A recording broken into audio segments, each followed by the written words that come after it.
मैं आप लोगों को कबीर की दो चार पंक्तियाँ सुनाना चाहता हूँ। कबीरदास को तो सभी कोई जानते होंगे। कबीरदास एक ऐसे संत थे जहाँ पे मजहबों की अभी तानातनी चल रही है। ऐसी जगहों पर कबीरदास ने मजहब को अलग रखकर एक इंसानियत का पाठ पढ़ाया था।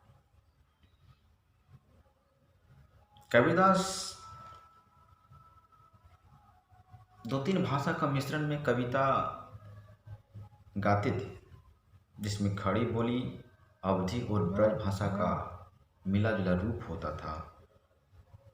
और कबीरदास का जन्म 1398 ईस्वी में काशी में हुआ था और उनकी मृत्यु 1518 ईस्वी में। कहता है कि कबीरदास जब मर गए तो मजहबों फिर पुनः मजहब के नुमाइंदे से आए वहाँ पे और कहने लगे कि ये कबीर मेरे मजहब के थे। वो कहने लगे कि मेरे मजहब के थे। इसी में एक उनके शव को एक जगह रख दिया गया और फिर आपस में एक बैठकें बैठाई गई, जिसमें फैसला किया गया कि इनके शव को कौन किसके मजहब के लोग दाह संस्कार करेंगे। इन्हीं वार्तालाप, इन्हीं चीज़ों के बीच जब पुनः कबीरदास के शव के पास आए तो कहते हैं कि जब उनका चादर हटा गया तो वहाँ पे कुछ फूल, चमेली के फूल पाए गए थे। तो ऐसे महान संतों की कविताएं आपके सामने हम कहते हैं। कबीरदास कहते थे, माला फेरत जुग भया, मीटा न मन का फेर, कर का मन का छाड़ के, मन का फेर रे कबीरा, मन का फेर।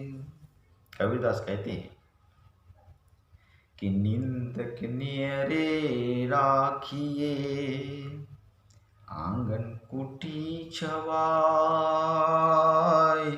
बिन साबुन पानी बिना, निर्मल करे सुभाय रे कबीरा, निर्मल करे सुभाय। गौर कीजिए, कबीरदास ये पंक्ति कह के आपको जहाँ पहुँचाना चाह रहे थे वहाँ तक आप पहुँचिए कि अभी का परिवेश, अभी का राजनीतिक परिवेश को अगर आप गौर कीजिएगा तो आपको इसका उलट, एकदम उलट नजर आएगा। कबीरदास कहते थे कि निंदक नियरे राखिए, निंदक नियरे राखिए, आंगन कुटी छवाय, बिन साबुन पानी बिना, निर्मल करे सुभाय रे कबीरा, निर्मल करे सुभाय।